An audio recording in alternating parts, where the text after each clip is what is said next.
Hello my dear friends, welcome है आप सभी का मेरे यूट्यूब चैनल डीएमएम में। तो फ्रेंड्स, आपको पता था कि हम लोग सुपर टेट का क्लास कर रहे थे और इसमें हम लोग कर रहे थे क्या, शिक्षण कौशल। ठीक है, क्योंकि आपको पता है कि सुपर टेट में जो है आपके 10 मार्क्स कवर होते हैं। किससे?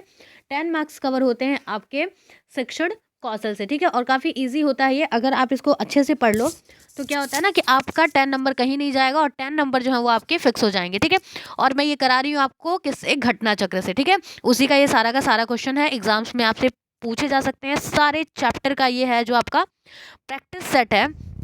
ठीक है, और लगभग इसमें 175 क्वेश्चन है, जिसमें से मैंने आपको 75 क्वेश्चन मैंने पहले वीडियो में करा रखा था। 100 क्वेश्चन बचे थे, तो वो मैं आज की वीडियो में आपको कवर करा दूंगी। ठीक है, तो 75 तक हो गया था, हमें करना कहाँ से था, 76 से करना था। ठीक है, तो क्लासेस को स्टार्ट करते हैं। अगर वीडियो आपको पसंद आएगी तो लाइक शेयर ज़रूर कर दीजिएगा एंड अपने फ्रेंडों में भी शेयर कर दीजिएगा, ताकि और भी लोग हम लोगों से जुड़ सके। ठीक है, और हाँ, अगर आपको इसका पीडीएफ चाहिए तो मैं पीडीएफ जो है आपको अपने टेलीग्राम पे सेंड कर दूंगी। ठीक है, और फर्स्ट वीडियो जो मैंने अपलोड किया था उसका मैं जो है लिंक डिस्क्रिप्शन में दे दूंगी, और टेलीग्राम का भी लिंक मैं डिस्क्रिप्शन में दे दूंगी। वहां से आप जो पीडीएफ है काफ़ी इजीली ले सकते हो। ठीक है, चलिए। और ऐसा नहीं है कि आपको पीडीएफ मिल जाएगा तो आपको वहाँ से क्या करना है, आपको क्लास नहीं करना है। आप क्लासेस करो, क्योंकि पीडीएफ तो हमारे मोबाइल में बहुत सारे पड़े रहते हैं। ठीक है, जिसका यूज़ हम सही तरीके से नहीं कर पाते हैं। तो अच्छा ये होगा कि आप वीडियोज़ यहाँ पे अच्छे से देख लो एंड तक। ठीक है, उसके बाद से आप पीडीएफ से भी पढ़ लेना, तो आपका रिवाइज हो जाएगा। ठीक है, तो चलिए, क्वेश्चन नंबर 76 क्या है कि अध्यापक को अध्यापन के समय किन समस्याओं का सामना करना पड़ता है। ऑप्शन नंबर ए क्या है, पढ़ाने की व्यवस्था करना। ऑप्शन नंबर बी क्या है, कक्षा में अनुशासन बनाए रखना। ऑप्शन नंबर सी क्या है, सहायक सामग्री, फर्नीचर, उपकरण, यंत्रों का अभाव, या फिर उपयुक्त सभी। तो आपको पता है ये जो सारी चीजें हैं, इन सभी का क्या करना पड़ता है, सामना करना पड़ता है। अध्यापक को अध्यापन के समय निम्नलिखित समस्याओं का सामना करना पड़ता है। क्या क्या है चीज, पढ़ाने की व्यवस्था करना, जाहिर सी बात है ये हो गई। फिर नेक्स्ट क्या है, विद्यार्थी का ध्यान अपनी ओर आकर्षित करना, कि भाई हम किस तरीके से उसको पढ़ाएं कि वो जो उसका अट्रैक्शन वो हमारी तरफ आए, हमारी बातों को वो समझे कि हम कह क्या रहे हैं।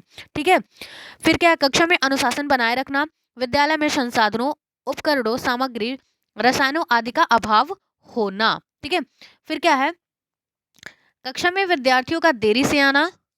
ठीक है, विद्यार्थियों का ही समय पर शुल्क न देना, सहायक सामग्री, फर्नीचर, उपकरण, यंत्रों, रसायनों आदि का अभाव होना, अपेक्षित स्तर के शिक्षण सामग्री, पाठ्यक्रमों, पाठ्य पुस्तकों, पत्रिकाओं और विशेष पत्रिकाओं और लेखन सामग्री आदि का भी उपलब्ध न होना।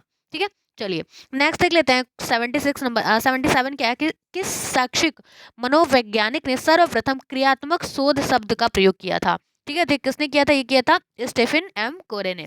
तो स्टीफन एम कोरे ने सर्वप्रथम क्रियात्मक शोध शब्द का प्रयोग किया था। क्रियात्मक शोध अध्यापकों और कक्षाओं की तत्कालिक समस्याओं के समाधान का क्रमबद्ध प्रयास है। विद्यालय के अध्यापकों से संबंधित समस्याओं के समाधान में क्रियात्मक शोध उनकी क्षमताओं को विकसित करने की डीवी की विचारधारा को कार्यान्वयन को क्या करता है, वो दर्शाता है। चलिए, क्वेश्चन नंबर नेक्स्ट देख लेते हैं कि क्रियात्मक शोध आधारित होता है। तो ये किस पे आधारित होता है, तो ये होता है संबद्ध समस्या पर। क्रियात्मक शोध स्पष्ट और विशिष्ट अध्यापन और संबद्ध समस्या पर आधारित होता है। यदि एक बार समस्या की पहचान कर ली जाती है तो उसके समाधान की संभावित कार्यनीतियां बनाने की आवश्यकता पर विचार किया जाता है, क्योंकि हमें जब तक प्रॉब्लम का पता नहीं चलेगा तो हम उसका जो सोल्यूशन है वो कैसे निकालेंगे। तो हमारा मेन चीज़ यही होता है ना कि हम पहले दिक्कतें क्या है, उस चीज़ की समस्याएं क्या है उसका पता कर लें, क्योंकि उसका जब हम पता कर लेंगे तभी हम उसका क्या कर सकते हैं, निदान कर सकते हैं। ठीक है, फिर अतः पारिस्थितिकी परक समस्या के लिए उपयुक्त शोध कार्य की पहचान करना क्या होता है, आवश्यक होता है। इसी के साथ क्वेश्चन नंबर नेक्स्ट देख लेते हैं कि संगोष्ठियों का आयोजन किस स्तर पर किया जाता है। संगोष्ठियों का आयोजन जो है वो किस स्तर पर किया जाता है, उच्च स्तर पर, माध्यमिक स्तर पर, या फिर दोनों स्तरों पे, ए और बी, या फिर प्राथमिक स्तर पे। तो आप सभी को पता है उच्च स्तर और माध्यमिक स्तर दोनों स्तर पे किया जाता है। तो ऑप्शन नंबर क्या हो जाएगा, हमारा सी जो है वो सही हो जाएगा। चलिए थोड़ी सी इसकी व्याख्या देख लेते हैं कि वर्तमान मुद्दों, समस्याओं और विचारों के संबंध में चर्चा करने के लिए संगोष्ठियों का आयोजन किया जा सकता है। माध्यमिक या उच्चतर विद्यालयों के अध्यापक संगोष्ठियों का आयोजन कर सकते हैं। कार्यशाला का आयोजन विशेष शैक्षिक सामग्री, पुस्तक, संसाधन सामग्री, सहयोग परक सामग्री, कार्य पुस्तिका आदि को विकसित करने के उद्देश्य से किसी संस्थान या समवृत्तिक संघ द्वारा किया जाता है। अध्यापकों में कुछ विशेष प्रकार के कौशल विकसित करने के उद्देश्य से भी कार्यशालाओं को क्या किया जाता है, आयोजन किया जा सकता है। ठीक है, कौशल विकसित होना बहुत ज़्यादा जरूरी है, क्योंकि सारा खेल जो है ना वो स्किल्स पे ही डिपेंड होते हैं कि किस टीचर में कौन सा स्किल है। ठीक है, कार्यशाला निम्नलिखित विषयों पर आयोजित की जा सकती है। कंप्यूटर के बारे में अध्यापकों को जानकारी देना जिससे वे साधारण किस्म का कंप्यूटर सॉफ्टवेयर विकसित कर सकें। इसी प्रकार से कुछ विशेष प्रयोगशालाओं के कौशल विकसित करना, प्रश्न बैंक विकसित करना, विभिन्न परीक्षाओं के लिए प्रश्नों को निर्धारित करना और सुधारात्मक सुझाव देना आदि। चलिए इसी के साथ नेक्स्ट क्वेश्चन देख लेते हैं। नेक्स्ट क्या है कि पाठचर्या से आशय है पुस्तकालय से, प्रयोगशाला और कार्यशाला में किए जाने वाला अध्ययन, क्रीड़ा स्थल में होने वाले खेलकूद में भाग लेना या फिर उपयुक्त सभी। तो आंसर क्या हो जाएगा हमारा? आंसर हो जाएगा उपयुक्त सभी। इसका देख लेते हैं व्याख्या क्या है कि आधुनिक शिक्षाविदों के अनुसार पाठ्यक्रम से पाठचर्या से आशय पुस्तकालय, प्रयोगशाला और कार्यशाला में किए जाने वाला अध्ययन, क्रीड़ा स्थल में होने वाले खेल कूदों में भाग लेना और ऐसे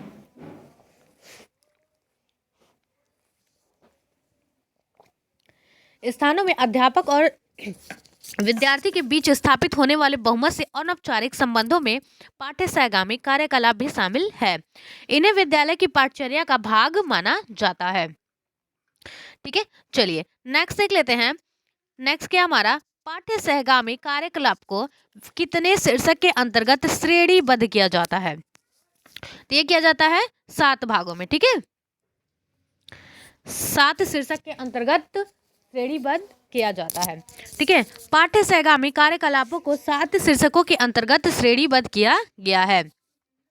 कौन कौन से हैं वो? साहित्यिक कार्यकलाप, शारीरिक विकास कार्यकलाप, सौंदर्यानुभूतिक और सांस्कृतिक विकास वाले कार्यकलाप, नागरिक विकास कार्यकलाप, समाज कल्याण संबंधी कार्यकलाप और क्या अवकाश समय के लिए कार्यकलाप एवं भ्रमण संबंधी कार्यकलाप। चलिए नेक्स्ट देख लेते हैं। नेक्स्ट क्या हमारा पाठ्य सहगामी कार्यकलापों से क्या लाभ है? ठीक है, वो पूछा कि इसका प्रॉफिट क्या है। सामाजिक भावना का विकास करना, नेतृत्व व प्रबंधन, पाठ्यचारी कार्यकलापों में शैक्षिक मूल्य या फिर उपयुक्त सभी। आपको ऑप्शन देख के ही पता चल रहा है कि ये सारे के सारे क्या है? प्रॉफिट ही है। तो आंसर क्या हो जाएगा हमारा? डी, उपयुक्त सभी। पाठ्य सहगामी कार्यकलापों में निम्नलिखित लाभ होते हैं। पाठ्यचारी कार्यकलापों में शैक्षिक मूल्य, सामाजिक भावना का विकास, चरित्र प्रशिक्षण, नेतृत्व के लिए, खाली समय का भरपूर उपयोग या मनोरंजन, अन्य साथियों के साथ मिलजुल कर कार्य करने की भावना, नागरिक मूल्यों का विकास, शारीरिक विकास, उन्नत अनुशासन, सौंदर्यानुभूतिक और सांस्कृतिक मूल्यों जैसे विभिन्न मूल्यों का समावेश होता है। चलिए नेक्स्ट देखते हैं। 83 नंबर क्या? साहित्यिक कार्यकलापों के अंतर्गत किन कार्यकलापों को जो है वो शामिल किया जाता है? तो वाद विवाद को किया जाता है, कविता पाठ को भी किया जाता है, समाचार बुलेटिन को भी किया जाता है। तो ऑप्शन नंबर हमारा डी सही हो जाएगा। ठीक है, उपयुक्त सभी। साहित्यिक कार्यकलापों के अंतर्गत वाद विवाद, वाक्पटुता, कविता पाठ, लेख लिखना, सुप्रसिद्ध हस्तियों को आमंत्रित करना, अध्ययन मंडल, निबंध लेखन, व्यक्तिगत कविताओं का पाठ, नाट्य कला जैसे संवाद लिखना, साहित्यिक नुक्कड़, प्रदर्शनी का आयोजन, समाचार बुलेटिन आदि को शामिल किया जाता है। वॉइस में थोड़ी सी दिक्कत होगी तो उसके लिए सॉरी, बिकॉज थोड़ी सी तबीयत ठीक नहीं है, इस वजह से शायद आपको वॉइस थोड़ी सी स्लो लगे, बट आई होप मैं कोशिश कर रही हूँ आपको अच्छे से क्लियरली सुनाई दे। ठीक है, और मैंने अगर आपको सुपर टेट के लिए करंट अफेयर करना है ना, तो मैं पूरे 1 ईयर का मतलब 2021 का मैंने पूरा कंप्लीट करंट अफेयर करा के रखा है। तो आप डिस्क्रिप्शन में देख लेना, मैं डिस्क्रिप्शन में लिंक दे दूंगी और सर्च करके भी आप कर सकते हो। ठीक है, मैंने कंप्लीट करंट अफेयर आपको करा के रखे हुए हैं, तो आप वहाँ से सुपर टेट के लिए करंट अफेयर भी कर सकते हो, पढ़ सकते हो काफ़ी अच्छे तरीके से। और उसका पीडीएफ जो है मैं टेलीग्राम पे दे दूँगी, आप कमेंट में कमेंट कर देना, कमेंट बॉक्स में, तो मैं आपको वहाँ से पीडीएफ प्रोवाइड करा दूँगी। ठीक है, और मैं सुपर टेट का कंप्लीट आपको जो है प्रैक्टिस सेट मैं करा दूँगी। आपको किस चीज़ का करना है आप बता देना। ठीक है, चलिए क्वेश्चन नंबर देखते हैं नेक्स्ट कि साहित्यिक कार्यकलाप शैक्षिक उद्देश्यों की प्राप्ति में किस प्रकार उपयोगी होते हैं? भाषा निर्माण में, सृजनात्मक लेखन में, स्वतंत्र दृष्टिकोण में या उपयुक्त सभी। तो आंसर क्या हो जाएगा? उपयुक्त सभी। साहित्यिक कार्यकलाप भाषा निर्माण, शब्दावली ज्ञान, वाक्पटुता, अभिव्यक्ति संप्रेषण, सृजनात्मक लेखन, स्वतंत्र दृष्टिकोण आदि को बेहतर बनाने में सहायक होते हैं। विद्यार्थियों की छिपी प्रतिभा को उभारने और आत्मविश्वास विकसित करने में ऐसे कार्यकलाप विद्यार्थियों को विभिन्न अवसर प्रदान करते हैं। चलिए क्वेश्चन नंबर नेक्स्ट देख लेते हैं 85। ये क्या है कि साहित्यिक कार्यकलापों के अंतर्गत किन किन कार्यकलापों को शामिल किया जाता है? तो सामाजिक और राष्ट्रीय त्योहार मनाना, लोक नृत्य भ्रमण करना, ये उपयुक्त सभी। तो आंसर क्या हो जाएगा हमारा? उपयुक्त सभी।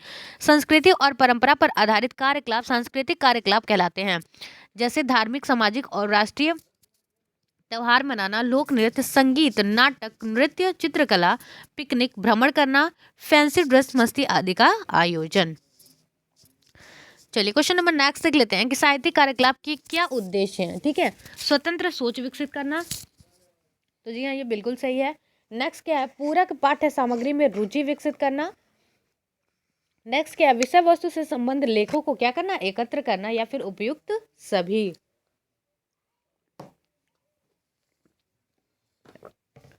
आंसर क्या हो जाएगा हमारा? उपयुक्त सभी। मतलब ये सारे के सारे क्या हैं? इसके उद्देश्य हैं साहित्यिक कार्यकलाप के। साहित्यिक कार्यकलापों के निम्नलिखित उद्देश्य हैं। देख लेते हैं कि इनके अलावा भी जो है वो कौन कौन से उद्देश्य हैं साहित्यिक कार्यकलापों के। तो पहला क्या? अपनी भावनाओं की अभिव्यक्ति प्रभावी तरीके से करना। दूसरा क्या है? विभिन्न साहित्यिक ग्रंथों की जानकारी प्राप्त करना। फिर क्या है? स्वतंत्र सोच विकसित करना। नेक्स्ट है प्रकरण से संबंध उपयोगी संदर्भों को मालूम करना। पत्रिका के लिए लेखों को समझाना और संपादन भी कर लेना। फिर नेक्स्ट क्या है? पूरक पाठ्य सामग्री में रुचि विकसित करना, विषय वस्तु से संबंध लेखों को एकत्र करना, वाक्पटुता, बोध शक्ति और विशेषण के कौशल को विकसित कर लेना, सृजनात्मक योग्यता विकसित करना, साहित्य में रुचि विकसित करना, और क्या? प्रभावी तरीके से संप्रेषण का विकास करना। क्वेश्चन नंबर नेक्स्ट देख लेते हैं। सांस्कृतिक कार्यकलाप के क्या उद्देश्य हैं? ठीक है, अब क्या बोल रहा है आपसे? सांस्कृतिक कार्यकलाप के उद्देश्य पूछ रहा है। ऑप्शन नंबर ए क्या? प्रभावकारी अभिव्यक्ति का विकास करना। ऑप्शन नंबर बी अपनी भावनाओं पर नियंत्रण करना। ऑप्शन नंबर सी क्या है? सामाजिक जीवन यापन करना, या फिर उपयुक्त सभी। तो आंसर क्या हो जाएगा? उपयुक्त सभी। सांस्कृतिक कार्यकलाप के निम्नलिखित उद्देश्य देख लेते हैं। इन चारों के अलावा भी, तीनों के अलावा भी और कौन कौन से उद्देश्य हैं। ठीक है, तो पहला क्या है? प्रभावकारी अभिव्यक्ति का विकास करना, अपनी भावनाओं पर नियंत्रण करना, सृजनात्मकता का क्या करना? विकास करना,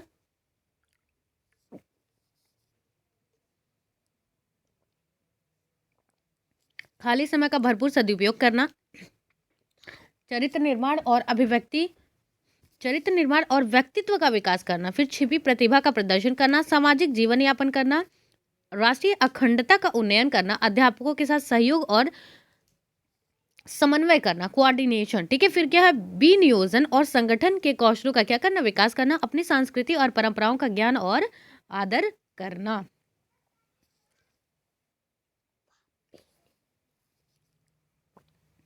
नेक्स्ट देख लेते हैं 88 नंबर। शारीरिक शिक्षा में किस प्रकार के खेलकूद जो है वो शामिल है? पहला सामूहिक अभ्यास वाले खेल, परेड वाले खेल, या फिर खुले मैदान में होने वाले खेल, या उपयुक्त सभी। आंसर क्या हो जाएगा? उपयुक्त सभी। शारीरिक विकास कार्यकलापों में कक्षा के भीतरी और बाहर खेले जाने वाले खेलकूद शामिल होते हैं। जैसे कि बात कर लेते हैं, तो जैसे सामूहिक अभ्यास, परेड, एसीसी, एनसीसी आदि। कमरे में खेले जाने वाले खेलों में शतरंज, टेबल टेनिस, चिड़ी छक्का आदि शामिल हैं। जबकि खुले मैदान में खेले जाने वाली क्रीड़ाओं में kabaddi, cricket, football, volleyball, hockey आदि क्या है? शामिल है। चलिए क्वेश्चन नंबर नेक्स्ट देख लेते हैं।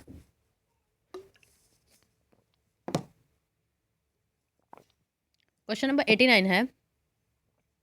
शारीरिक कार्यकलाप में भाग लेने वाले विद्यार्थियों के किस प्रकार के लाभ की प्राप्ति होती है? किस प्रकार से? ठीक है, तो नेतृत्व के गुण विकसित कर सकेंगे, मनोक्रियात्मक विकास की प्राप्ति कर सकेंगे, अनुशासन विकसित कर सकेंगे, या फिर उपयुक्त सभी। तो आंसर क्या हो जाएगा हमारा? डी, उपयुक्त सभी।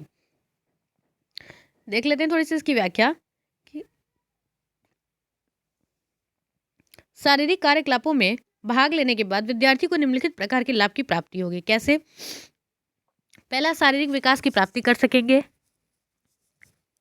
मनोक्रियात्मक विकास की प्राप्ति कर सकेंगे, अनुशासन विकसित कर सकेंगे, अपने में टीम भावना पैदा कर सकेंगे, नेतृत्व के गुण जो है वो विकसित कर सकेंगे, सामाजिक गुणों का विकास करेंगे।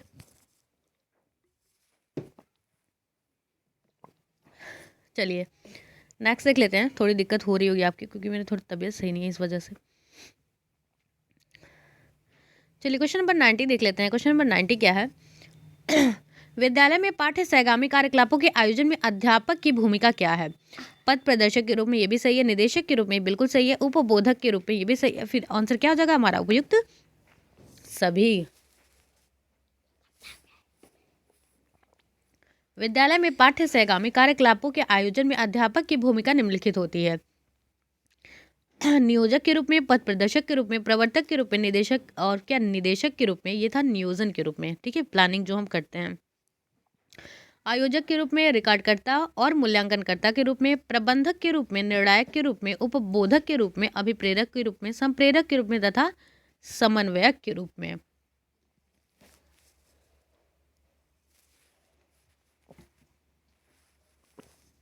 क्वेश्चन नंबर नेक्स्ट देख लेते हैं। 91 नंबर क्या है कि समय सारणी का क्या महत्व है? ठीक है, समय और ऊर्जा की बर्बादी को दूर करता है, बिल्कुल सही है। ये दोहरापन और परस्पर व्याप्ति को जो है वो दूर करता है, ये भी सही है। फिर क्या है? प्रत्येक विषय और कार्यकलाप पर ध्यान देना सुनिश्चित करता है, या फिर ऑप्शन नंबर डी उपयुक्त सभी। तो आंसर क्या हो जाएगा? उपयुक्त सभी।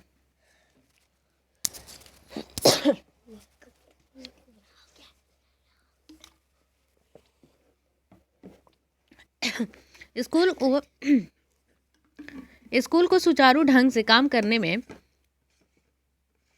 एक मिनट, स्कूल को सुचारू ढंग से काम करने में समय सारणी एक आवश्यक साधन है। समय सारणी के महत्व को देख लेते हैं। समय और ऊर्जा की बर्बादी को दूर करता है, दोहरापन और परस्पर व्याप्ति को दूर करता है, और क्या है? प्रत्येक विषय और कार्यकलाप पर ध्यान देना सुनिश्चित करता है। स्कूल जीवन में व्यवस्था ले आता है, और क्या है? सभी अध्यापकों में कार्य के समान वितरण को सुनिश्चित करता है। विद्यार्थियों की आवश्यकताओं के अनुसार स्कूल कार्य के समायोजन में क्या करता है? सहायता करता है। अध्यापक की अनुपस्थिति में कार्य का आवंटन करता है। नैतिक मूल्यों और अन्य अच्छी आदतों का विकास करता है। स्कूल में अनुशासन कायम करने में सहायता प्रदान करता है, और क्या करता है? स्कूल की दक्षता में योगदान देता है। नेक्स्ट देख लेते हैं। परीक्षा संचालन में अध्यापक द्वारा कौन सी सावधानी बरतनी चाहिए? ठीक है, तो ये सभी सावधानियां बरतनी चाहिए। कौन कौन से? प्रश्न पत्र पूर्व तैयार करते रहने चाहिए। मुद्रण व प्रूफ रीडिंग व्यवस्था व्यवस्थित रूप से करानी चाहिए। प्रश्न पत्र पर सभी निर्देश की पूर्ण जानकारी उपलब्ध होनी चाहिए।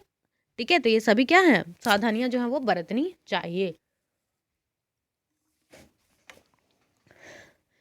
अध्यापकों को प्रश्न पत्र काफी पहले तैयार करने चाहिए, और मुद्रण से संबद्ध अशुद्धियों से बचने के उद्देश्य से उन्हें टंकित करवाकर प्रूफ रीडिंग भी करा लेनी चाहिए। अध्यापकों को निरीक्षण कार्य सूची का आदर और पालन करना चाहिए। आपातकालीन स्थिति में अध्यापकों को चाहिए कि वे अंतिम क्षण पर होने वाली गड़बड़ी से बचने के लिए परीक्षा प्रभारी को सूचित करें। प्रश्न पत्र पर सभी हिदायतों की जानकारी उपलब्ध होनी चाहिए, जिससे बाद में कोई उलझन ना हो। चलिए क्वेश्चन नंबर नेक्स्ट देख लेते हैं कि विद्यालयी अभिलेख जो है वो कितने प्रकार के होते हैं? तो ये कितने प्रकार के होते हैं? ये होते हैं 6 प्रकार के। कौन कौन से होते हैं? सामान्य अभिलेख, अध्यापकों से संबंधित अभिलेख, विद्यार्थियों से संबंधित उपकरण संबंधी अभिलेख, सांख्यिकी आंकड़ा अभिलेख, और क्या? वित्तीय संबंधी अभिलेख। नेक्स्ट देख लेते हैं। नेक्स्ट क्या हमारा कि विद्यालय उत्तरदायी होता है, मतलब किसके प्रति उत्तरदायी होता है? अभिभावक के प्रति, प्रबंध समिति के प्रति, समुदाय के प्रति, उपयुक्त सभी। तो आंसर क्या हो जाएगा? उपयुक्त सभी। विद्यालय एक सामाजिक संस्था है जो अभिभावकों, प्रबंध समिति, शिक्षा विभाग, समुदाय एवं विद्यार्थियों के प्रति उत्तरदायी होता है। अतः विद्यालय अभिलेख बहुत ही आवश्यक है। नेक्स्ट देख लेते हैं। विद्यालय का दर्पण किसे कहा जाता है? तो किसे कहा जाता है? दैन नंदिनी को कहा जाता है। चलिए देख लेते हैं कि क्या है। विद्यालय दैन नंदिनी मतलब डायरी विद्यालय का दर्पण है।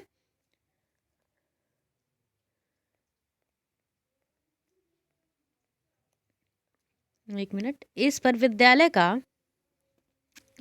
एक मिनट, थोड़ा सा दिक्कत आ गया।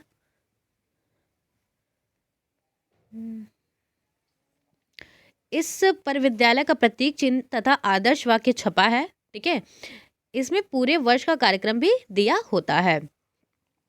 नेक्स्ट क्या? विद्यालय जीवन में विद्यार्थी के सभी पहलुओं की अभिवृद्धि तथा विकास का अभिलेख किसे कहा जाता है? ठीक है, दैनंदिनी को, प्रोफाइल को, अभिलेख को या फिर प्रयोगशाला को? तो आंसर क्या हो जाएगा? प्रोफाइल। दोनों क्वेश्चन में डिफरेंस आप समझना। प्रोफाइल विद्यालय जीवन में विद्यार्थी के सभी पहलुओं के अभिवृद्धि तथा विकास का क्या है? अभिलेख है। यह विद्यार्थी के बहुआयामी विकास का दर्पण है। नेक्स्ट देख लेते हैं, अध्यापक दैनंदिनी का किस विषय वस्तु में महत्व होता है? पाठ्य सामग्री में, शिक्षण विधि में, गृह कार्य वितरण में या फिर उपयुक्त सभी में? तो आंसर क्या हो जाएगा हमारा? डी, उपयुक्त सभी। दैनंदिनी अध्यापक की अनुदेशात्मक क्रियाओं की रूपरेखा प्रदर्शित करती है क्योंकि इसमें पाठ्य सामग्री, उसकी उद्देश्य, शिक्षण विधियां, गृह कार्य आदि का वितरण दिया जाता है। अतः यह बड़ा महत्वपूर्ण क्या है? अभिलेख है। नेक्स्ट है, विज्ञान की प्रयोगशाला में क्या क्या होना चाहिए? लेंस होना चाहिए, प्रिज्म होना चाहिए, गैल्वेनोमीटर होना चाहिए, उपयुक्त सभी। तो आपको पता है ये सभी चीजें क्या होनी चाहिए। तो ऑप्शन नंबर हमारा जो डी है वो सही हो जाएगा। चलिए देखते हैं, भौतिकी प्रयोगशाला में रसायन और जीव विज्ञान की प्रयोगशाला में भिन्न प्रयोगशालाओं से भिन्न प्रकार की होती है।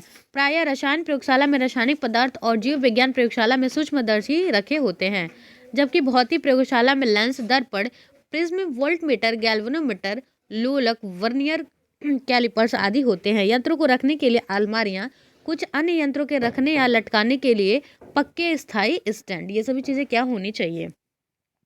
नेक्स्ट, प्रयोगशाला में विद्यार्थियों को किस प्रकार के निर्देश देने चाहिए? रसायनों को मिलाकर नहीं रखना चाहिए या फिर सांद्र HCl जैसे खतरनाक रसायनों को पिपेट में मुंह द्वारा नहीं खोलना चाहिए। नेक्स्ट, उपकरणों का प्रयोग अत्यंत सावधानी से करना चाहिए या फिर उपयुक्त सभी। तो आंसर क्या हो जाएगा हमारा? उपयुक्त सभी। विद्यार्थियों के लिए निम्नलिखित निर्देश दिए जाने चाहिए। कौन कौन से देखते हैं? छात्रों को उपकरण सावधानी को संभाल कर प्रयोग में लाना चाहिए। रसायनों का उपयोग हो जाने के उपरांत उनके स्थानापन्न रसायनों को अपने उचित स्थान पर रख देना चाहिए। विभिन्न रसायनों को मिलाकर नहीं रखना चाहिए। सांद्र HCl जैसे खतरनाक रसायनों को पीपेट में मुंह द्वारा नहीं खींचना चाहिए। सूक्ष्मदर्शी को प्रयोग करने के बाद साफ करके रखना चाहिए। डिब्बे या शीशी आदि पर लगे अंकन से छेड़छाड़ नहीं करना चाहिए। आग लगने की स्थिति में अग्निशमन यंत्र का क्या करना चाहिए? उपयोग करना चाहिए। क्वेश्चन नंबर 100 देखते हैं, प्रयोगशाला में अध्यापक की भूमिका होनी चाहिए। प्रयोगशाला में उपलब्ध समान उपकरणों की जानकारी, छात्रों के कार्यों का निरंतर प्रेक्षण या फिर शिक्षक को पूरा ध्यान रखना चाहिए कि छात्र प्रयोगशाला के नियम व निर्देशों को उचित तरीके से क्या करने? पालन करते रहे। तो ये सारे स्टेटमेंट सही है। तो ऑप्शन नंबर हमारा डी जो है वो सही हो जाएगा। चलिए देख लेते हैं इसका डिस्क्रिप्शन क्या है। प्रयोगशाला के कुशल संचालन में अध्यापक महत्वपूर्ण भूमिका निभाता है। उससे प्रयोगशाला में उपलब्ध सामान, उपकरणों या यंत्रों की जानकारी होनी चाहिए। अध्यापक को पूरा ध्यान रखना चाहिए कि छात्र प्रयोगशाला के नियमों एवं निर्देशों का उचित पालन करते रहें। अध्यापक को कक्षा में समय समय पर घूमते रहते हुए छात्रों के कार्यों का निरंतर प्रेक्षण करते रहना चाहिए ताकि कुशाग्र बुद्धि वाले बालक अन्य कमजोर छात्रों को दबा कर न रखें। नेक्स्ट क्वेश्चन देखते हैं, विद्यालय बजट बनाने के प्रमुख उद्देश्य क्या हैं? यह विद्यालय के कार्यक्रम की योजना बनाने में सहायक है। विद्यालय कार्यक्रम को निश्चित समय व समय सीमा में पूर्ण करने की रूपरेखा, विद्यालय कार्यक्रम के मूल्यांकन में भी मार्गदर्शक या उपयुक्त सभी। तो आंसर क्या हो जाएगा हमारा? उपयुक्त सभी। बजट बनाने के प्रमुख उद्देश्य निम्नलिखित हैं। क्या क्या है देखते हैं। यह विद्यालय के कार्यक्रमों की योजना बनाने में सहायक है। इसमें विद्यालय कार्यक्रम निश्चित व्यय एवं समय सीमा से पूर्ण करने की रूपरेखा होती है। इससे विद्यालय के संसाधनों का समुचित उपयोग किया जा सकता है। यह विद्यालय के कार्यक्रमों के मूल्यांकन में भी मार्गदर्शक होता है। इससे विद्यालय के विभिन्न कार्यक्रमों में संचालनों की सहायता मिलती है। संचालन में क्या होती है? सहायता मिलती है। बजट विद्यालय के उद्देश्य एवं कार्यक्रमों की प्राथमिकताओं का क्या है? दर्पण है। नेक्स्ट क्या है, विद्यालय बजट कितने प्रकार के होते हैं? तो आपको पता है ये 2 प्रकार के होते हैं। आगामी वित्तीय वर्ष के लिए तैयार किया जाता है। देखिए, समय की अवधि के आधार पर जो विद्यालय बजट होते हैं वो 2 प्रकार के होते हैं। आगामी वित्तीय वर्ष के लिए तैयार किया गया बजट तथा दीर्घकालीन बजट। नेक्स्ट क्या है, पाठ्येतर कार्यकलाप विद्यार्थियों के लिए किस प्रकार सहायक हैं? मानसिक विकास में, सामाजिक विकास में, भावनात्मक विकास में, भावनात्मक नहीं भावात्मक, ठीक है, या फिर उपयुक्त सभी। तो आंसर क्या हो जाएगा? उपयुक्त सभी। पाठ्येतर कार्यकलाप वे क्रियाएं हैं जो पाठ्यक्रम से संबंधित नहीं होती परंतु मनोरंजन एवं आनंददायक क्रियाएं हैं और वे बालक के मानसिक, सामाजिक, भावात्मक तथा नैतिक विकास में क्या होती हैं, सहायक होती हैं। नेक्स्ट है, नेक्स्ट क्या है, विद्यालयों के स्वास्थ्य पर हानिकारक प्रभाव डालने वाले प्रमुख कारक कौन कौन से हैं। ठीक है, आनुवांशिक हैं, मनोवैज्ञानिक हैं, आनुवांशिक कारक हैं। तो कौन कौन से हैं ये, उपयुक्त सभी। विद्यार्थियों के स्वास्थ्य पर हानिकारक प्रभाव डालने वाले कारक निम्नलिखित हैं। कौन कौन से, आनुवांशिक कारक हैं, पारिवारिक कारक हैं, विद्यालय कारक हैं, मनोवैज्ञानिक कारक हैं, सामाजिक कारक एवं पर्यावरणीय कारक हैं। नेक्स्ट देख लेते हैं, विद्यार्थियों के स्वास्थ्य परीक्षण हेतु स्थापित प्रमुख संस्थान है जिला अस्पताल, प्राथमिक स्वास्थ्य केंद्र, बाल रक्षा केंद्र या फिर उपयुक्त सभी। तो आंसर क्या हो जाएगा हमारा, उपयुक्त सभी। विद्यार्थियों के स्वास्थ्य परीक्षण हेतु स्थापित प्रमुख संस्थान निम्नलिखित हैं, जिला अस्पताल, प्राथमिक स्वास्थ्य केंद्र, चलते फिरते स्वास्थ्य केंद्र एवं बाल रक्षा केंद्र। नेक्स्ट है, बाल रक्षा केंद्र का संचालन कौन करता है। ठीक है, तो कौन करता है, ये करती है नगर पालिका। बाल रक्षा केंद्र सरकार, नगर पालिका एवं अन्य समाज सेवी संस्थाओं द्वारा संचालित होता है। नेक्स्ट देख लेते हैं, नेक्स्ट है हमारा कि बाल रक्षा केंद्रों पर कितने वर्ष तक के बच्चों का स्वास्थ्य परीक्षण होता है। तो ये कितने, 12 वर्ष तक के बच्चों का। बाल रक्षा केंद्रों पर 12 वर्ष तक के बच्चों का स्वास्थ्य परीक्षण तथा आवश्यकता अनुसार उपचार आदि होते हैं। नेक्स्ट है, पोलियो की खुराक कितने वर्ष के बच्चों को पिलाई जाती है। आप सभी को पता है कि 5 वर्ष से कम उम्र के बच्चों को क्या होती है, पिलाई जाती है। 5 वर्ष से कम उम्र के बच्चों को समय समय पर निःशुल्क पोलियो की खुराक पिलाई जाती है। नेक्स्ट देख लेते हैं, गांव के कुओं में दवा का छिड़काव किसके द्वारा किया जाता है। ठीक है, शिक्षक द्वारा, स्वास्थ्य कर्मियों द्वारा, विद्यार्थी समूह द्वारा या फिर ग्राम पंचायत समिति द्वारा। तो आंसर क्या हो जाएगा, स्वास्थ्य कर्मियों द्वारा। प्राथमिक स्वास्थ्य केंद्र के स्वास्थ्य कर्मियों द्वारा समय समय पर गांवों में जाकर कुओं में दवा का छिड़काव किया जाता है। नेक्स्ट देखते हैं, स्वास्थ्य केंद्रों पर बच्चों को कौन कौन से टीके मुफ्त में लगाए जाते हैं। ठीक है, तो टीबी का या फिर बीसीजी का, पोलियो का, उपयुक्त सभी। तो आंसर क्या हो जाएगा, उपयुक्त सभी। स्वास्थ्य केंद्रों पर बच्चों को टीबी, पोलियो, बीसीजी इत्यादि से संबंधित टीके एवं ड्रॉप दिए जाते हैं। नेक्स्ट देख लेते हैं, बच्चों के स्वास्थ्य परीक्षण का अर्थ है। ठीक है, कि क्या अर्थ है। देखते हैं, पहला, बच्चों के स्वास्थ्य का नियमित मूल्यांकन करना। नेक्स्ट है, बच्चों के स्वास्थ्य संबंधी रोगों से माता पिता को परिचित कराना, रोगों की जो है वो रोकथाम करना, या उपयुक्त सभी। तो आंसर क्या हो जाएगा हमारा, उपयुक्त सभी।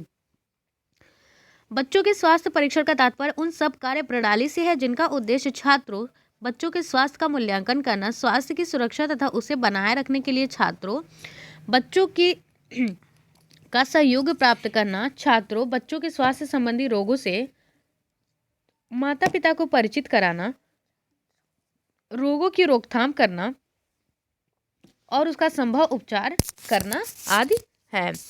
चलिए नेक्स्ट देख लेते हैं, नेक्स्ट क्या हमारा कि यौन शिक्षा की व्यवस्था का दायित्व जो है वो किसे स्वीकार करना चाहिए, परिवार को, विद्यालय को, समाज को या फिर सहपाठियों को। तो किसे करना चाहिए, करना चाहिए विद्यालय को। शारीरिक एवं मानसिक स्वास्थ्य पर काम प्रवृत्ति का अधिक प्रभाव पड़ता है, अतः विद्यालय को चाहिए कि वे युवा छात्राओं को यौन शिक्षा प्रदान करने का दायित्व भली भांति स्वीकार करें। ठीक है, चलिए नेक्स्ट देख लेते हैं, बालकों का विद्यालय जीवन में कितनी बार विशेष स्वास्थ्य परीक्षण आवश्यक है। तो कितने बार, तो आंसर क्या हो जाएगा हमारा, 3 बार। बालकों का विद्यालय जीवन में 3 प्रकार स्वास्थ्य परीक्षण आवश्यक है। विद्यालय में प्रवेश के समय, प्राथमिक 5वीं कक्षा के अंत में और प्राथमिक स्तर के अंत में। ठीक है, और अगर आपको लग रहा है कि मैं स्लोली पढ़ा रही हूँ ना, तो आप स्पीड करके और स्पीड बढ़ा लीजिए और फिर वीडियोस आप देख सकते हो। ठीक है, चलिए, जो रोग जल, भोजन, वायु या रोगी से के छूने से फैलते हैं उन्हें कौन से रोग कहलाते हैं। ठीक है, उन्हें कौन सा रोग कहते हैं, कौन से रोग कहलाते हैं। तो कौन से रोग कहलाते हैं, संक्रामक रोग। जो रोग जल, भोजन, वायु या रोगी के छूने से फैलते हैं उन सभी रोगों को संक्रामक रोग या छुआछूत का रोग कहते हैं। नेक्स्ट क्या है, विद्यालय की बाहरी स्वच्छता से क्या आशय है। विद्यालय के बाहरी भाग स्वच्छ व साफ हो, विद्यालय भवन की देखरेख उचित तरीके से हो, समय समय पर पुताई व पेंटिंग हो या फिर उपयुक्त सभी। तो आंसर क्या हो जाएगा हमारा, उपयुक्त सभी। विद्यालय स्वच्छता से तात्पर्य है कि विद्यालय आंतरिक एवं बाह्य दोनों तरीके से स्वच्छ हो। अगर विद्यालय स्वच्छ एवं साफ होगा तो उसमें पढ़ने वाले बच्चे प्रेरित होकर स्वयं भी साफ एवं स्वच्छ होंगे। डॉक्टर के आने से पूर्व की जोन वाली चिकित्सा कहलाती है। तो क्या कहलाती है? ये कहलाती है प्राथमिक चिकित्सा। डॉक्टर के आने से पूर्व की जाने वाली चिकित्सा को प्राथमिक चिकित्सा कहते हैं। नेक्स्ट देख लेते हैं। नेक्स्ट क्या है? रासायनिक पदार्थों से जलने पर क्या करना चाहिए? तो क्या करना चाहिए? शरीर से कपड़े उतारकर जले हुए भाग को पानी से अच्छी तरह धुल लेना चाहिए। तेजाब से जलने पर उस भाग को अमोनिया के घोल से धोना चाहिए। तेजाब से जले भाग पर पानी बिल्कुल भी ना डालें। तो ऑप्शन नंबर कौन सा सही? हमारा डी, उपयुक्त सभी। रासायनिक पदार्थों से जलने पर तुरंत शरीर के कपड़े उतारकर जले हुए भाग को पानी में अच्छी तरह धुलें।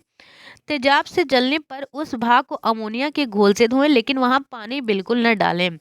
हड्डी का टूटना कितने प्रकार का होता है? 4 प्रकार का, 3 प्रकार का, 5 प्रकार का या फिर 8 प्रकार का? तो आंसर क्या हो जाएगा? आंसर हो जाएगा हमारा ए, मतलब 4 प्रकार का। देखिए, हड्डी का टूटना 4 प्रकार का होता है। साधारण, पचड़ी या फिर क्या संयुक्त तथा कच्चा। खेलकूद या अनेक कारणों से दुर्घटनाओं के कारण कंकाल तंत्र की एक या कुछ हड्डियां अपने स्थान से जब हट जाती हैं तो इसे मोच आना कहते हैं। यदि कोई हड्डी टूट या चटक जाती है तो इस हड्डी का टूटना कहते हैं। इसे क्या कहते हैं? हड्डी का टूटना कहते हैं। नेक्स्ट देख लेते हैं क्वेश्चन नंबर 119। भारतीय रेड क्रॉस सोसाइटी की स्थापना कब हुई थी? भारतीय रेड क्रॉस सोसाइटी की स्थापना कब हुई थी? तो कब हुई थी? ये हुई थी 1920 में। रेड क्रॉस एवं स्वयं सहायता समूह, सेल्फ हेल्प ग्रुप है, ठीक है। रेड क्रॉस मानव समुदाय की सहायता स्वयं करता है। इसकी 700 से अधिक शाखाएं पूरे भारतवर्ष में है। रेड क्रॉस का प्रमुख मिशन पीड़ितों को तुरंत चिकित्सा एवं सहायता प्रदान करना है। भारतीय रेड क्रॉस सोसाइटी की स्थापना वर्ष 1920 में भारतीय प्रशासन अधिनियम की धारा 15 के तहत हुई थी।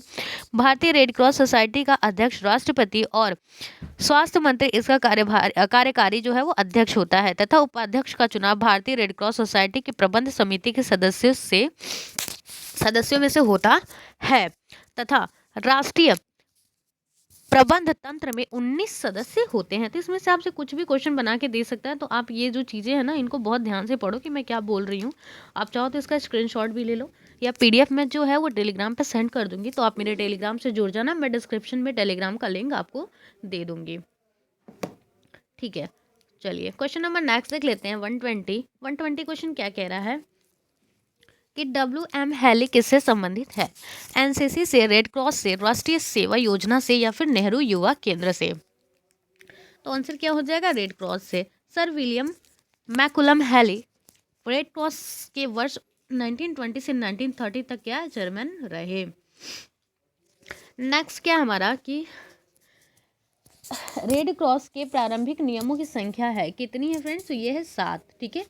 रेड क्रॉस के 7 मूलभूत नियम निम्नलिखित हैं। मानवता, निष्पक्ष, स्वाभाविक, स्वतंत्र, शैक्षिक सेवा, एकता एवं यथार्थता। नेक्स्ट देख लेते हैं। रेड क्रॉस के प्रमुख समूह कार्यक्रमों की संख्या क्या है? तो क्या है फ्रेंड्स? ये है 4 समूह निम्नलिखित हैं। कौन कौन से हैं? मानव सिद्धांतों और महत्व पर आधारित कार्यक्रम, उत्तरदायित्व, घोर विवाद में तैयारी के साथ समुदाय का स्वास्थ्य के विषय में सचेत रखना एवं देखभाल करना। नेक्स्ट देख लेते हैं। नेक्स्ट क्या है कि रेड क्रॉस के विविध क्रियाकलाप कौन कौन से हैं? चिकित्सा सेवा, भूकंप आपदा राहत, प्राथमिक चिकित्सा आपदा राहत, या फिर उपयुक्त सभी? तो आंसर क्या हो जाएगा? उपयुक्त सभी। रेड क्रॉस के प्रमुख क्रियाकलाप हैं चिकित्सा सेवा, रक्त कोष, HIV एड्स कार्यक्रम, भूकंप आपदा राहत, प्रसव के समय माँ बच्चे को राहत प्रदान करना, प्राथमिक चिकित्सा प्रदान करना आदि। जूनियर रेड क्रॉस बच्चों के माध्यम से किसी प्रकार की विपदा में मानवता का परिचय देता है। यह कार्यक्रम स्थानीय समुदाय में होता है, ठीक है। नेक्स्ट देखते हैं। खेल मुख्यतः कितने प्रकार के होते हैं? खेल मुख्यतः कितने प्रकार के होते हैं? तो कितने प्रकार के होते हैं? 4 प्रकार के होते हैं, ठीक है। परीक्षात्मक, क्रियात्मक, रचनात्मक, युद्धात्मक आदि। नेक्स्ट देख लेते हैं। नेक्स्ट क्या हमारा, एक मिनट, हाँ नेक्स्ट क्या है?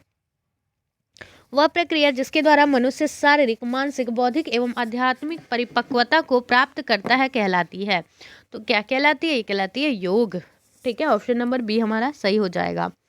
योग वह प्रक्रिया है जिसके द्वारा मनुष्य शारीरिक, मानसिक, बौद्धिक एवं आध्यात्मिक परिपक्वता को प्राप्त करता है। नेक्स्ट देख लेते हैं, शरीर के तापमान को किसी खेल के अनुकूल बनाने हेतु व्यायाम जिसे वार्म अप कहा जाता है, कि क्या आवश्यकता होती है। ठीक है, तो क्या आवश्यकता होती है, रक्त दाब खेल के आवश्यकता अनुसार हो जाता है। फिर क्या, मांसपेशियों में लचक आ जाती है, शरीर में चुस्ती फुर्ती, खींचने और सिकोड़ने की शक्ति बढ़ती है। फिर उपयुक्त सभी, तो आंसर क्या हो जाएगा हमारा डी, उपयुक्त सभी। व्यायाम से पूर्व शरीर को वार्म अप करने से रक्त दाब जो है नियम से तथा आवश्यकता अनुसार हो जाता है, मांसपेशियों में लचक आ जाती है तथा उसमें खींचने और सिकोड़ने की शक्ति बढ़ती है।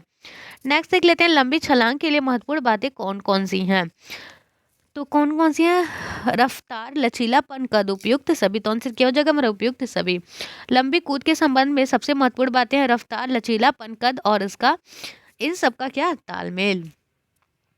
चलिए नेक्स्ट देख लेते हैं, नेक्स्ट क्या हमारा, लंबी कूद तकनीक के 4 भाग में कौन कौन शामिल हैं।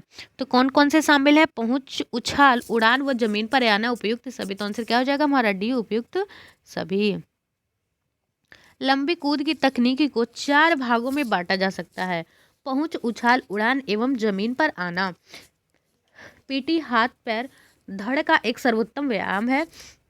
उछाल बिंदु से पहुंच बिंदु तक दौड़ की दूरी सामान्यतः 27.43 से 38.10 मीटर, मतलब 90 फीट से 125 फीट तक होती है। ऊंची कूद के 2 महत्वपूर्ण ढंग कैंची ढंग और लुढ़कन शैली या वेस्टर्न रोल स्टाइल है। नेक्स्ट देखते हैं, सभी खेलों की जननी किस खेल को माना जाता है। तो ये सभी को किसको माना जाता है, माना जाता है जिम्नास्टिक को। ठीक है, आंसर क्या हो जाएगा हमारा जिम्नास्टिक। देखते हैं, जिम्नास्टिक सभी खेलों की जननी है क्योंकि व्यायामिकी या दैहिकी, मतलब जिम्नास्टिक में कठिन परिश्रम व हिम्मत भरे करतब करने पड़ते हैं। मार्चिंग वह क्रिया है जिसे एक निश्चित क्रम से किया जाता है। मार्चिंग में सभी लोग ऊंचाई के क्रम में खड़े होते हैं। ठीक है, ऊंचाई के क्रम में खड़े होते हैं। ठीक है, और क्या, बाएं व सामने देखते हुए लाइन सीधी जाती है। संकेत के आधार पर 1 2 3 की गिनती कराकर क्या करते हैं, 3 लाइन बनाई जाती है। ठीक है, चलिए नेक्स्ट देख लेते हैं 130 नंबर, क्या है कि व्यायाम में सावधानी की स्थिति में दोनों पंजों के मध्य कितने डिग्री का कोण बना होना चाहिए। तो ये बना होना चाहिए 45 डिग्री का। ठीक है, कितना, 45 डिग्री। सावधान एक महत्वपूर्ण अवस्था है, इसमें एड़ियां जुड़ी रहती हैं। दोनों पंजों के मध्य 45 डिग्री का कोण बना होना चाहिए। घुटने सीधे हो, हाथ नीचे की ओर सीधे शरीर से लगे और मुट्ठी बंद होना चाहिए। गर्दन सीधी होनी चाहिए, निगाह सामने की ओर होनी चाहिए। बाएं पैर को लगभग कंधे की चौड़ाई के बराबर बाईं ओर, जबकि शरीर का भार दोनों पैर पर समान रूप से पड़े। दोनों हाथ पीछे नीचे की तने हुए तथा दाएं हाथ की हथेली पर बाएं हाथ की हथेली हो और दायां अंगूठा बाएं अंगूठे के नीचे हो और उसे हल्के से पकड़े रहें। क्वेश्चन नंबर 131 देखते हैं, ये क्या है कि छोटी दौड़ कितने मीटर की होती है। तो कितने मीटर की होती है, ये होती है 200 मीटर्स की। ठीक है, 200 मीटर्स की दौड़ को छोटी दौड़ कहते हैं। दौड़ आरंभ के बाद खिलाड़ी को 70 से 80 मीटर तक अधिक से अधिक तेज दौड़ना चाहिए। उसे लंबी लंबी छलांगे नहीं लगानी चाहिए। नेक्स्ट देख लेते हैं, ओलंपिक में प्रथम बार बाधा दौड़ कब प्रारंभ हुई थी। तो कब प्रारंभ हुई थी 1900 ईस्वी में। ठीक है, 1900 में। वर्ष 1900 तथा 1904 में ओलंपिक खेलों में प्रथम बार 110 मीटर एवं 200 मीटर की बाधा दौड़ को शामिल किया गया। क्वेश्चन नंबर नेक्स्ट देख लेते हैं कि महिलाओं को 400 मीटर दौड़ में कितनी बाधाएं पार करना अनिवार्य होगा। तो कितनी होगा, 10, मतलब ऑप्शन नंबर सी। महिलाओं को 400 मीटर की बाधा दौड़ में 10 बाधाओं को पार करना अनिवार्य होता है। 600 मीटर और 800 मीटर की दौड़ों में लगभग एक जैसी गति बनाई रखी जाती है और अंत के समय पूरा जोर लगाकर दौड़ा जाता है और अंत दूरी को पूरा जोर लगाकर जीता जाता है। क्वेश्चन नंबर नेक्स्ट देख लेते हैं कि यदि धावक हर्डिल पर हाथ रखकर या धकेल कर पार करता है तो उसे दौड़ की शब्दावली में क्या माना जाता है। तो क्या माना जाता है, उसे माना जाता है फाउल। ठीक है, यदि धावक हर्डिल पर हाथ रखकर या धकेल कर पार करता है अथवा यदि धावक अपनी लेन के अतिरिक्त किसी अन्य लेन की हर्डिल को पार करता है तो इन स्थितियों में उसे फाउल माना जाता है। ओलंपिक तथा अंतर्राष्ट्रीय एथलेटिक्स प्रतियोगिता में रिले दौड़ का आयोजन होता है। नेक्स्ट देखते हैं, नेक्स्ट क्या है, ओलंपिक में कितने प्रकार की रिले प्रतियोगिता का आयोजन किया जाता है। ठीक है, तो कितने प्रकार का किया जाता है, 2 प्रकार का। ठीक है, ओलंपिक और अंतर्राष्ट्रीय एथलेटिक प्रतियोगिता में महिला एवं पुरुष के लिए 2 प्रकार की रिले दौड़ आयोजित की जाती हैं। ये सभी दौड़ें 400 मीटर अथवा 200 मीटर के ट्रैक में ही आयोजित की जाती हैं। नेक्स्ट क्या है, रिले दौड़ की प्रत्येक टीम में कितने धावक होते हैं। तो कितने धावक होते हैं, 4 धावक होते हैं। ठीक है, नेक्स्ट देख लेते हैं, महिलाओं ने 4x100 मीटर रिले दौड़ में पहली बार कब भाग लिया था। तो कब भाग लिया था, 1928 में। ठीक है, नेक्स्ट है, महिलाओं के लिए पहली बार 4x400 मीटर रिले दौड़ कब आयोजित की गई थी। तो कब की थी, म्यूनिक ओलंपिक में की गई थी। ठीक है, 1972 में।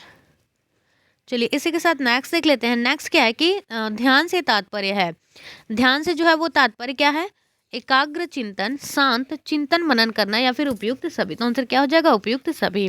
ध्यान का तात्पर्य है एकाग्रचित, शांत और चिंतन मनन करना, प्राण शक्ति या श्वास अंदर लेने और बाहर छोड़ने की क्रिया पर नियंत्रण करना ही प्राणायाम कहलाता है। नेक्स्ट है, मन की वृत्तियां, रूस, रस, गंध, स्पर्श और शब्द को रोकने की प्रक्रिया क्या कहलाती है। तो क्या कहलाती है, कहलाती है योग। ठीक है, नेक्स्ट देखते हैं, प्राणायाम की क्रियाएं जो हैं वो कौन सी हैं।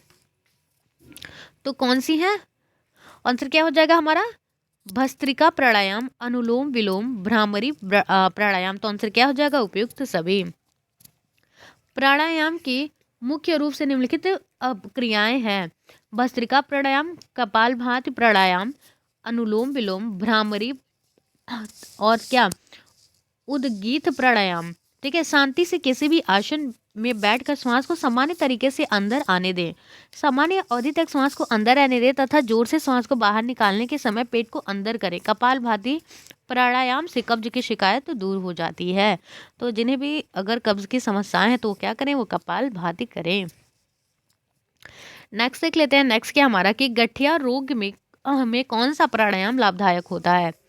तो कौन सा होता है, ये होता है भ्रामरी। गठिया रोग के लिए अनुलोम विलोम प्राणायाम जो है वो एक सेकेंड क्वेश्चन क्या कह रहा है कि गठिया रोग में कौन सा प्राणायाम जो है वो लाभदायक होता है गठिया में। ठीक है, तो ये अनुलोम विलोम होगा, ऑप्शन नंबर बी। ठीक है, अनुलोम विलोम प्राणायाम जो है वो लाभदायक होता है। नेक्स्ट देख लेते हैं, नेक्स्ट क्या है, नेक्स्ट है, मानसिक रोग को किस प्राणायाम से ठीक किया जा सकता है। मानसिक रोग को, तो ये हो जाएगा आपका भ्रामरी। ठीक है, गठिया के लिए कौन सा, अनुलोम विलोम, और मानसिक रोग को किस प्राणायाम से ठीक किया जा सकता है। तो आंसर क्या हो जाएगा, भ्रामरी। गलती मत कीजिएगा, मानसिक रोग को भ्रामरी प्राणायाम से ठीक किया जा सकता है। उद्गीत प्राणायाम मन को शांत एवं एकाग्र करने वाला प्राणायाम है। लेजिम व्यायाम ताल एवं तथ्य युक्त मनोरंजन का एक लोकप्रिय साधन है। इनका प्रदर्शन समूह में कराया जाता है, इससे हमारा शरीर चुस्त दुरुस्त रहता है। इसमें 15 लंबी एक लकड़ी होती है जिसके किनारे पर लोहे की जंजीर वृत्ताकार चकतियां तथा चकतियां द्वारा जुड़ी रहती हैं। चकतियों के आपस में टकराने से एक मधुर ध्वनि झंकार निकलती है। नेक्स्ट देखते हैं, नेक्स्ट क्या है, लेजिम द्वारा किए जाने वाले व्यायामों की संख्या कितनी है। तो कितनी है फ्रेंड्स, ये है 8। डंबल द्वारा किए जाने वाले व्यायामों की संख्या जो है वो 9 है। लेजिम द्वारा 8 है और डंबल द्वारा कितनी है, 9 है।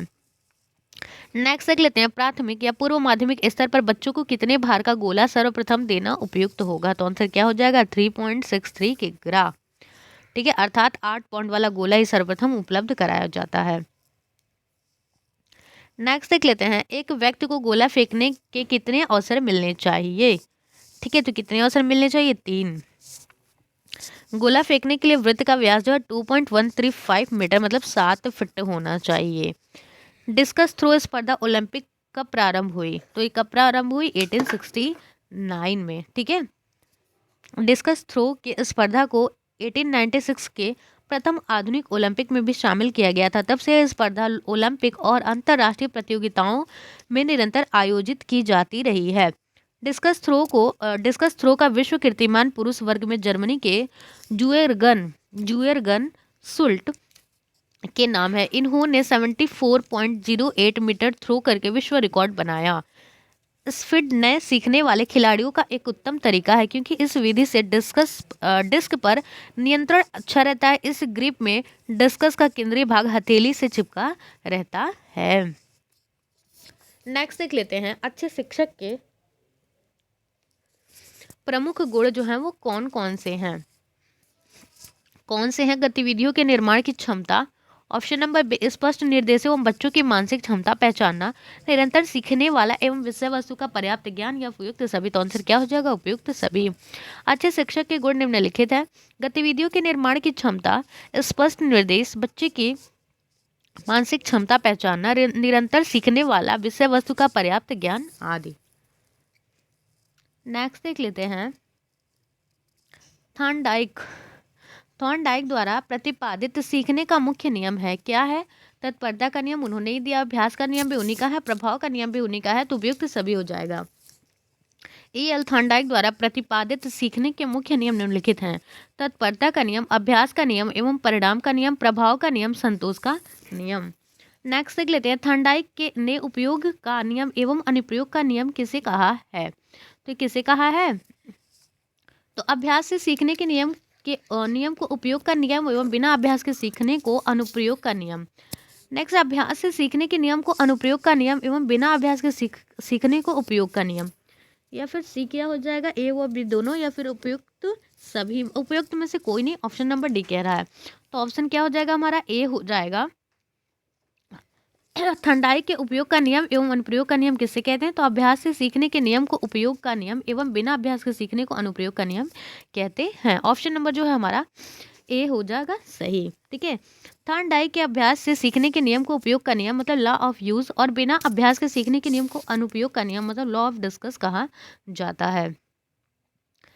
नेक्स्ट देख लेते हैं, थॉर्नडाइक ने सीखने के कितने गौड़ नियमों का प्रतिपादन किया है, तो कितने किया है, 5 नियमों का।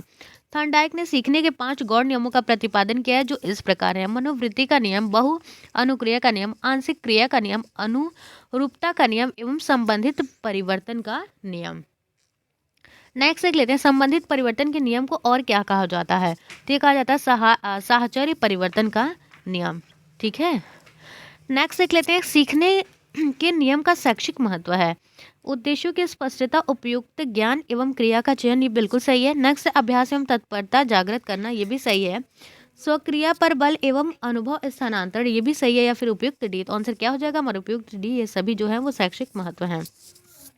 सीखने के नियमों के शैक्षिक महत्व निम्नलिखित हैं। उद्देश्यों की स्पष्टता, उपयुक्त ज्ञान एवं क्रिया का चयन, अभ्यास जागृत करना, तत्परता जागृत करना, स्वक्रिया पर बल और अनुभव स्थानांतरण आदि। नेक्स्ट देख लेते हैं, अधिगम के प्रमुख सिद्धांत हैं। ठीक है, क्या क्या है, पहला क्या है, थॉर्नडाइक का प्रयास एवं त्रुटि का सिद्धांत, ये भी सही है। फिर नेक्स्ट क्या है, पैवलोव का संबंध प्रतिक्रिया का सिद्धांत, स्किनर का क्रिया प्रसूत अधिगम सिद्धांत है, उपयुक्त सभी। तो आंसर क्या हो जाएगा हमारा, डी। ठीक है, ऑप्शन क्या हो जाएगा हमारा डी। अधिगम के प्रमुख सिद्धांत निम्नलिखित है। थॉर्नडाइक का प्रयास एवं त्रुटि का सिद्धांत, पैवलोव का संबंध प्रतिक्रिया का सिद्धांत, स्किनर का क्रिया प्रसूत अधिगम सिद्धांत, कोहलर का सूझ या अंतर्दृष्टि सिद्धांत, पियाजे का सिद्धांत, ब्रूनर का सिद्धांत। नेक्स्ट क्या है हमारा, नेक्स्ट है, थॉर्नडाइक के किस नियम के अनुसार जब कोई व्यक्ति कार्य सीखता है तब उसके सामने एक विशेष स्थिति या उद्दीपक होता है जो उसे विशेष प्रकार की प्रतिक्रिया करने के लिए प्रेरित करता है। तो ये किसको बताती है, क्या, प्रयत्न एवं भूल का सिद्धांत। E.L. थॉर्नडाइक ने प्रयत्न व भूल के सिद्धांत के अनुसार जब व्यक्ति कोई कार्य सीखता है तब उसके सामने एक विशेष स्थिति या उद्दीपक मतलब स्टिमुलस होता है जो विशेष प्रकार की प्रतिक्रिया करने के लिए क्या करता है, प्रेरित करता है। नेक्स्ट देख लेते हैं, जब एक विशिष्ट उद्दीपक का कार्य विशिष्ट अनुक्रिया से संबंध स्थापित हो जाता है तो उसे क्या कहा जाता है, तो उद्दीपन अनुक्रिया संबंध कहा जाता है। ठीक है, नेक्स्ट देख लेते हैं, किसके सिद्धांत के अनुसार अभिप्रेरणा से उत्पन्न क्रियाशीलन ही सीखने के लिए उत्तरदायी है। तो आंसर क्या हो जाएगा, स्किनर का क्रिया प्रसूत सिद्धांत। ठीक है, नेक्स्ट देख लेते हैं, किस नियम के अनुसार व्यक्ति कुछ कार्यों को करके सीखता है और कुछ कार्यों को दूसरों को करते हुए देखकर सीखता है। तो ये किसके अंतर्गत होता है, सूझ या अंतर्दृष्टि सिद्धांत के अनुसार। ठीक है, चलिए नेक्स्ट देख लेते हैं। नेक्स्ट क्या हमारा, सूझ वास्तविक स्थिति और आकस्मिक और तत्कालिक ज्ञान है। यह कथन किसका है? तो यह है गुड का सिद्धांत है। ठीक है, नेक्स्ट देख लेते हैं। जैसे जैसे बच्चों की आयु और उसका कार्य क्षेत्र बढ़ते जाता है वैसे वैसे उसकी बुद्धि का विकास होता जाता है। यह कथन किसका है? तो यह है पियाजे का स्टेटमेंट। ठीक है, किसका स्टेटमेंट है? पियाजे का। नेक्स्ट देख लेते हैं। पियाजे ने अपने सिद्धांत में किन पदों पर विशेष बल दिया है? तो अनुकूलन एवं साम्य धारणा, संरक्षण एवं संज्ञानात्मक संरचना, मानसिक क्रिया, तो उपयुक्त सभी को। ठीक है, ऑप्शन नंबर डी हमारा सही हो जाएगा। नेक्स्ट देख लेते हैं। पियाजे ने संज्ञानात्मक विकास को कितने कालों में विभाजित किया है? ठीक है, 4 भागों में। ठीक है, कौन कौन से हैं? संवेदी पेशी अवस्था, प्राक संक्रियात्मक अवस्था, मूर्त संक्रियात्मक अवस्था और औपचारिक संक्रिया की अवस्था। नेक्स्ट है, पियाजे के अनुसार संवेदीय पेशी अवस्थाएं हैं। ठीक है, तो कौन सी है? सहज क्रियाओं की अवस्था, प्रमुख वित्तीय अनुक्रियाओं की अवस्था, वित्तीय अनुक्रिया की अवस्था या फिर उपयुक्त सभी। तो आंसर क्या हो जाएगा हमारा? उपयुक्त सभी। पियाजे के अनुसार प्रमुख संवेद पेशी अवस्था निम्नलिखित हैं: सहज क्रियाओं की अवस्था, प्रमुख वित्तीय अनुक्रियाओं की अवस्था, तृतीय वृत्तीय अनुक्रियाओं की अवस्था आदि। चलिए क्वेश्चन नंबर नेक्स्ट देख लेते हैं। बस अब थोड़ा सा और बचा हुआ है, ज़्यादा नहीं है। पियाजे के अनुसार प्राक संक्रियात्मक अवस्था की कौन अवस्था है? ठीक है, कौन प्राक संक्रियात्मक अवस्था? अंतर्दर्शी की अवस्था, ए और बी। तो आंसर यही हो जाएगा सी हमारा, ए और बी। ठीक है, नेक्स्ट देख लेते हैं। ब्रूनर के अनुसार शिशु अपनी अनुभूतियों को मानसिक रूप से कितने तरीके से अभिव्यक्त करते हैं? तो ये 3 प्रकार से अभिव्यक्त करते हैं: सक्रियता विधि से, दृश्य प्रतिमा विधि से और सांकेतिक विधि से। नेक्स्ट है, ब्रूनर ने कितने प्रकार की संबद्धता पर बल दिया है? तो ये दिया है 2 प्रकार की, व्यक्तिगत संबद्धता तथा सामाजिक संबद्धता। नेक्स्ट देख लेते हैं। सीखने का वक्र क्या है? ये इंपॉर्टेंट है, कई बार एग्जाम में पूछा जा चुका है ये क्वेश्चन। तो आंसर क्या हो जाएगा? सीखने में होने वाली उन्नति, सीखने में होने वाली अवनति, ए व बी दोनों, या फिर उपयुक्त में से कोई नहीं। तो आंसर क्या हो जाएगा? उपयुक्त में से कोई नहीं। तो सीखने का वक्र क्या है? तो सीखने में होने वाली उन्नति या अवनति सीखने का क्या है? वक्र है। ठीक है, नेक्स्ट देख लेते हैं। सीखने की वक्र की विशेषता है: सीखने में उन्नति, प्रारंभिक अवस्था, मध्य एवं अंतिम अवस्था या उपयुक्त सभी। तो आंसर क्या हो जाएगा? उपयुक्त सभी। नेक्स्ट देख लेते हैं। सीखने की गति किन बातों पर निर्भर करती है? सीखने वालों की रुचि की प्रेरणा पर, जिज्ञासा व उत्साह पर, कार्य की सरलता या जटिलता पर या उपयुक्त सभी। तो आंसर क्या हो जाएगा? उपयुक्त सभी। चलिए नेक्स्ट देख लेते हैं। नेक्स्ट क्या है हमारा? नेक्स्ट है, सीखने की प्रक्रिया में जब उन्नति बिल्कुल रुक जाती है तो ऐसी स्थिति को जो है कहते हैं, क्या कहते हैं? तो ये कहते हैं सीखने में पठार। ठीक है, इंपॉर्टेंट क्वेश्चन है, ये पूछा जा चुका है आपसे एग्जाम में। नेक्स्ट देख लेते हैं। सीखने में पठार किन कारणों से आता है? प्रेरणा का प्रभाव व रुचि में कमी होना, शारीरिक सीमा व सीखने की अनुचित विधियां, कार्य की गहनता, उपयुक्त सभी। तो आंसर क्या हो जाएगा हमारा? उपयुक्त सभी। नेक्स्ट देखते हैं। जब सीखने की गति को एक ग्राफ पेपर पर प्रदर्शित किया जाता है तो उसे कहते हैं, तो उसे क्या कहते हैं? सीखने का वक्र कहते हैं। ऑप्शन नंबर सी हमारा सही हो जाएगा। नेक्स्ट देख लेते हैं। जब कोई सीखा हुआ कार्य दूसरे सीखने के कार्य को प्रभावित करता है तो उसे क्या कहते हैं? तो उसे सीखने का स्थानांतरण कहते हैं। जब कोई एक सीखा हुआ कार्य दूसरे सीखने के कार्य को प्रभावित करता है तो उसे सीखने का स्थानांतरण कहते हैं। नेक्स्ट कहते हैं, जब पहली सीखी हुई क्रिया दूसरे सीखने की क्रिया में बाधक होती है तो उसे क्या कहते हैं? तो उसे कहते हैं विपरीत स्थानांतरण। ऑप्शन नंबर ए जो है हमारा सही हो जाएगा। और आज का क्वेश्चन नंबर लास्ट है हमारा 175, और इसी के साथ आपका जो है शिक्षण कौशल का कंप्लीट जो है वो प्रैक्टिस सेट मैंने आपको करा दिया है। और आपको जिस भी सब्जेक्ट का सुपर टेट में आप भावी टीचर होने वाले हो, आई नो दैट की वैकेंसी तो अभी तक नहीं आई है सुपर टेट की, बट बहुत जल्द आ जाएगी, आई होप दैट।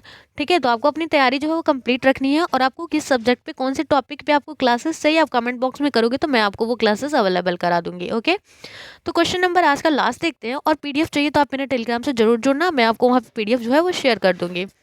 तो क्वेश्चन नंबर नेक्स्ट क्या है कि वर्तमान क्रियाओं पर पूर्व अनुभवों का प्रभाव ही अधिगम स्थानांतरण है, यह कथन है। तो ये किसका है? बीजी अंडरवुड का है।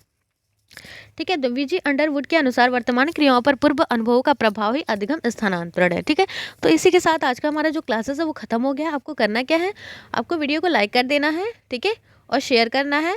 और क्या करना, अगर आप चैनल पे न्यू है तो सब्सक्राइब जरूर कीजिएगा। ठीक है, तो फिर इसी के साथ मिलते हैं नेक्स्ट वीडियो के साथ। ठीक है, नेक्स्ट वीडियो में मिलते हैं। Thanks for watching, bye bye, take care friends.